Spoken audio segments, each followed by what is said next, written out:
El Templo del Sagrario es el único ejemplo en el estado de una iglesia de monjas del siglo XIX, en el que se retoman elementos característicos de la tradición virreinal.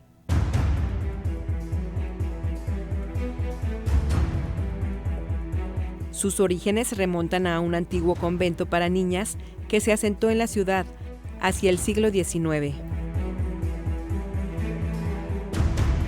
Su altar principal es una magnífica muestra del neoclásico, mientras que los altares laterales y el púlpito son una combinación de varios estilos.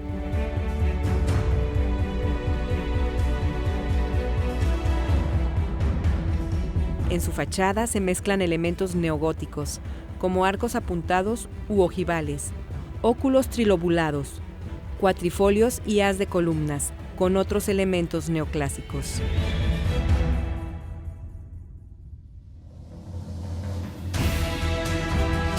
El Templo del Sagrario y el exconvento todavía encierran el silencio y la severidad de las monjas de la enseñanza del siglo XIX.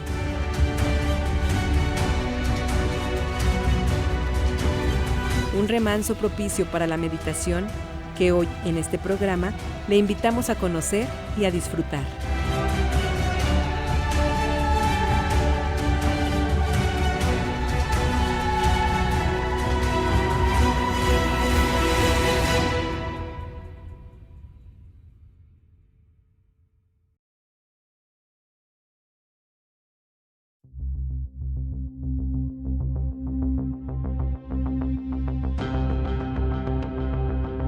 El Templo del Sagrario se ubica a espaldas de la Catedral Basílica de Aguascalientes, en la calle Venustiano Carranza. Es la ruta que une el centro de la ciudad con el tradicional barrio de San Marcos.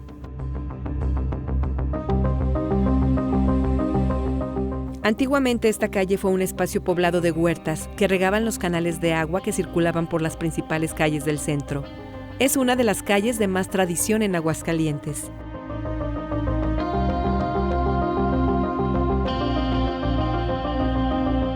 Actualmente es un corredor de cafeterías, restaurantes y edificios de estilo neoclásico que albergan espacios culturales.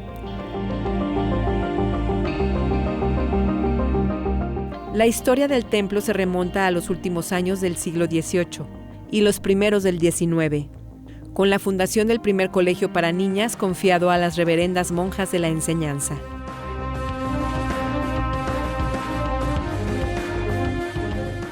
El convento y colegio tenían como sede la finca que se ubica en la esquina de las calles de Venustiano Carranza y la calle del Codo, donde actualmente se alberga la Casa de la Cultura.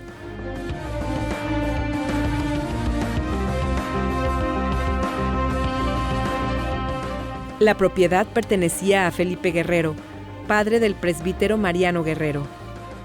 El presbítero Guerrero, en unión con la familia Dávalos, se dieron a la tarea de fundar dicho convento y colegio. La llegada de las primeras religiosas fue el 27 de octubre de 1807.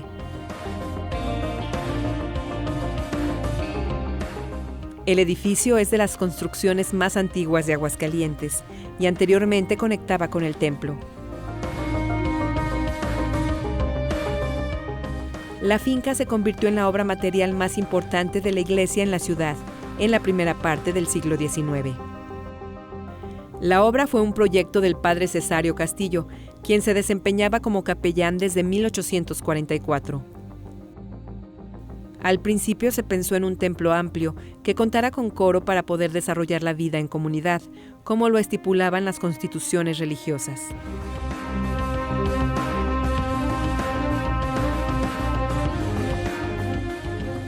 Las obras del Templo del Sagrario fueron iniciadas en abril de 1850 y se estima que fue finalizado en la década de 1860 con el apoyo de la población.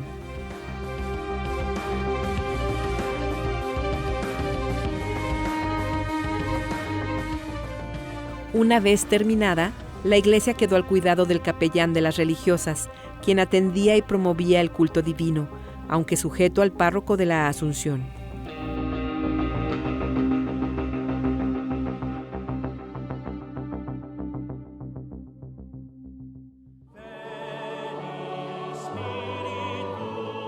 A diferencia de otros centros religiosos, la fachada y acceso principal del Templo del Sagrario se encuentran a un costado de la nave.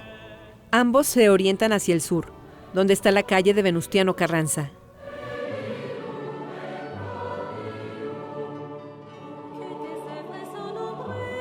La portada es de estilo ecléctico, aunque predomina en gran parte la influencia neogótica. Esta parte fue construida en 1886, estando al frente de la parroquia don José María Díaz. En ella se utilizó la piedra sin cantos o calicanto, la toba volcánica, o más comúnmente conocida como cantera, y en menor medida el matacán. Fueron empleados para crear paramentos de mampostería y varias ventanas con arcos apuntados, y arcos de 3 lóbulos. Un detalle característico de la arquitectura cristiana que hace alegoría a la Trinidad de Dios. Son de influencia mudéjar o mozárabe con ajimez. Las ventanas de 2 aberturas son divididas en 2 partes por una pilastrilla sobre la que se apoyan motivos trifolios, con guirnaldas de laurel en lo alto, características del siglo XIX.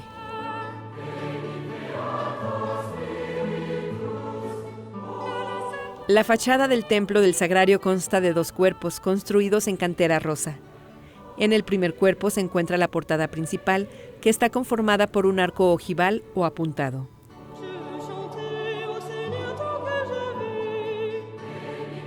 Destaca su puerta de madera labrada con motivos vegetales, a la que se accede por 3 escalones de cantera. La puerta es flanqueada por tableros con arco ojival, que se encuentran entre 2 columnas compuestas también en grupos de 3.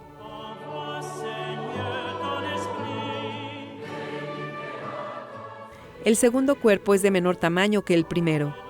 Ahí se aprecia un rosetón polilobulado, con una ventana dividida en 8 secciones triangulares.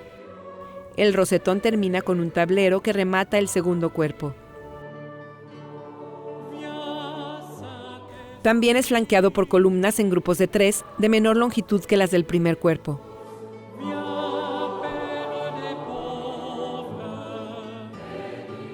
En su extremo superior se aprecia un frontón triangular como remate y pináculos o figuras piramidales en cada costado.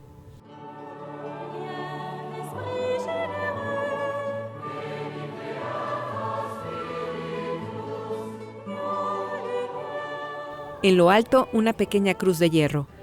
En las puntas se aprecian figuras circulares, que simboliza la armonía de la totalidad.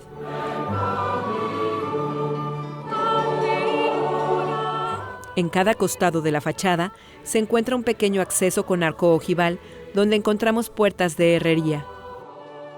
El de la izquierda conduce a la sacristía, la de la derecha a la notaría. Aquí se encontraba el coro bajo, y aún se puede observar en la arquitectura que no ha sido modificada. En lo alto de cada puerta se encuentra una ventana, con enmarcación cuatrifoliada y con barrotes de hierro.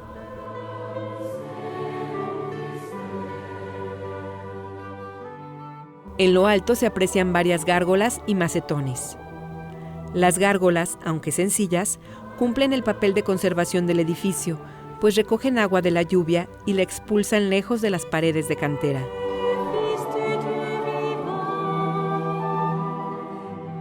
El acceso al templo es a través de una pesada puerta de madera labrada, del siglo XIX. En la puerta abundan los motivos florales, y curiosamente también están ocultas algunas figuras de monstruos. Los rostros de monstruos sobresalen de la madera, y como en muchos de los principales templos góticos del mundo, fueron labrados para mantener el mal fuera del templo.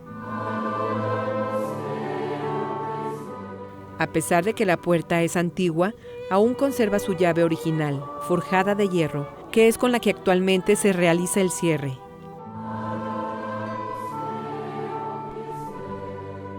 Cerca de la puerta un mosaico nos indica que la última remodelación del piso fue el 10 de diciembre de 1940.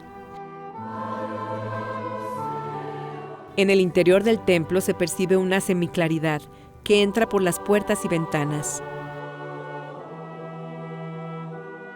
todo el interior es envuelto por un majestuoso ambiente, propicio para la meditación.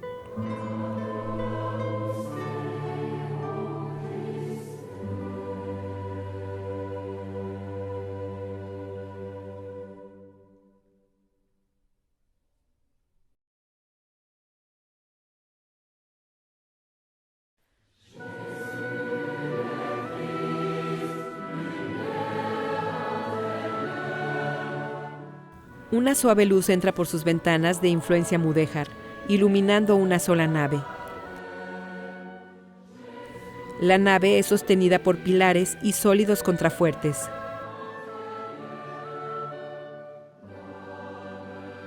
En lo alto sus 3 bóvedas son divididas por arcos rebajados, decorados con escamas de pez, símbolo con el que se representa a Jesucristo.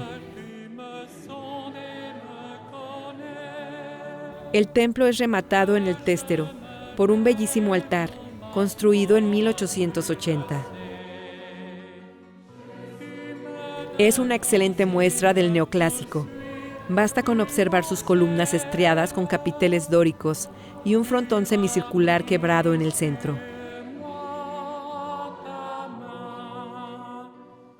Al centro se encuentra una pintura de la Virgen de Guadalupe. Es un antiguo óleo perteneciente al siglo XVIII, de autor desconocido.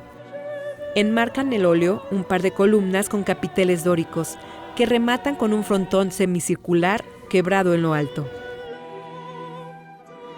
A los pies de la Virgen se encuentra un pequeño ciprés, donde se encuentra una imagen de Cristo crucificado y el sagrario, de frontón triangular.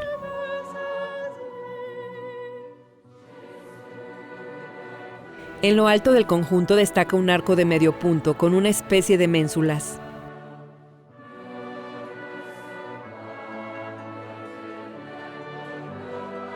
A los costados del altar se encuentran 2 bellas esculturas barcelonesas del siglo XIX. La de la izquierda representa a San José. La de la derecha, San Juan el Bautista. Las 2 esculturas son de una excelente factura y trabajo, tanto en rostros como en túnicas. El altar lateral, en estilo ecléctico, está dedicado al Sagrado Corazón. En él se encuentra la imagen del Sagrado Corazón, que le da nombre al altar. El Sagrado Corazón es una magnífica escultura estofada en oro, de principios del siglo XIX, de autor desconocido.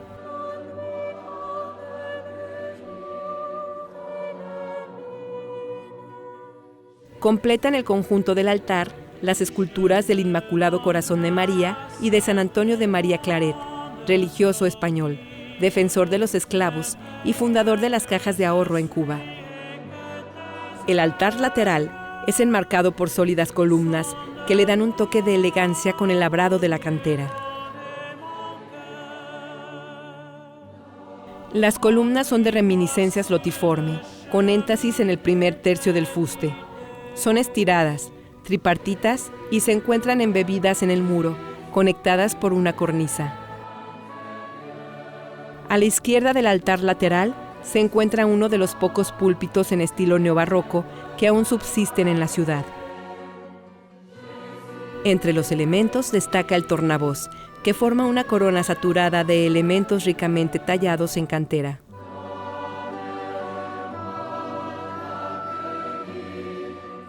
Los confesionarios labrados en madera fueron empotrados en los muros norte y sur del templo en el año de 1972. En el resto de la nave se ubican unas hermosas esculturas del Divino Preso y la Medalla Milagrosa, al igual que un óleo de la Virgen del Rayo. Completando el aspecto iconológico, el Via Crucis de pasta de mediados del siglo XX que se encuentra en sus muros. El coro alto se encuentra en la parte superior de la notaría, al que se accede por una escalera de caracol formada con escalones de cantera. Sus escalinatas se observan muy desgastadas, producto del paso constante y paciente de las toscas sandalias de las religiosas.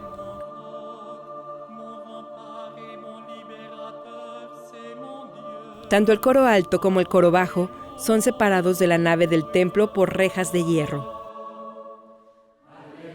La reja del coro bajo, la actual notaría, es una sólida puerta de hierro forjado, con puertas de cantera de arco ojival o apuntado, con elementos vegetales en cada costado.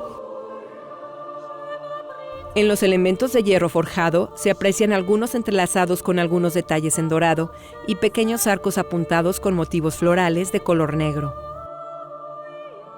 La función de las rejas era para que las religiosas no se mezclaran con el espacio seglar, al igual que separaban al convento de la asamblea. En la parte superior de la trave se observa una franja de cantera adornada con guirnaldas, como si fueran hojas de laurel, y una especie de hojas de acanto.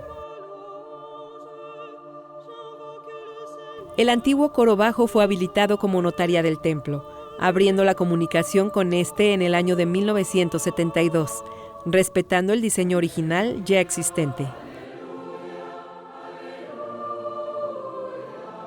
En la misma área de la notaría se encuentra el bautisterio, con su pila bautismal de granito.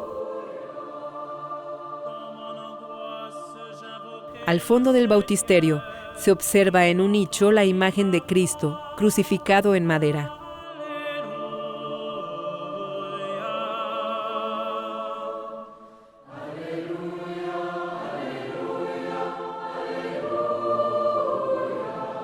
Las religiosas permanecieron en la antigua finca del padre Mariano Guerrero, de la calle de la Merced, hasta la instauración de las reformas liberales, cuando sufrieron la expulsión, el decomiso y cierre del convento y colegio. Posteriormente volvieron, pero solo temporalmente, a hacer vida comunitaria en el imperio de Maximiliano. A su regreso, solo ocuparon la casa que habitaba el capellán, debido a que el gobierno tenía destinado el edificio como cuartel militar.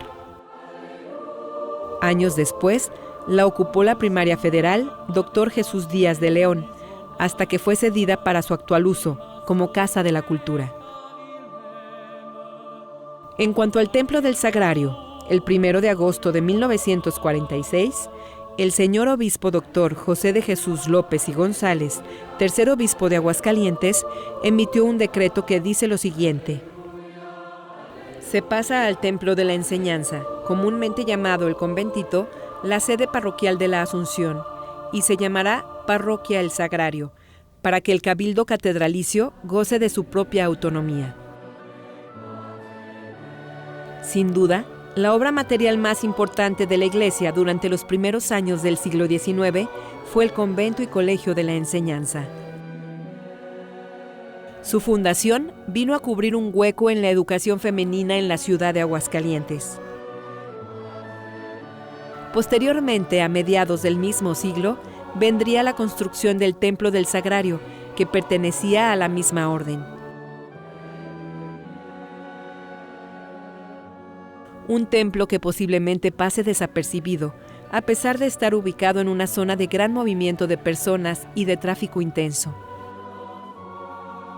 A pesar de la poca distancia que la separa con el exterior, nada interrumpe su silencio conventual. Es como un remanso propicio para la meditación, solo interrumpido por el murmullo de las oraciones y por los pasos de las personas que entran o salen. El Templo del Sagrario no es un templo de grandes dimensiones. Se encuentra rodeado de fincas señoriales que hacen que resalte su valor y belleza arquitectónica. El Templo del Sagrario forma parte de los innumerables templos de gran valor histórico y arquitectónico, uno de los recintos de fe más importantes en Aguascalientes.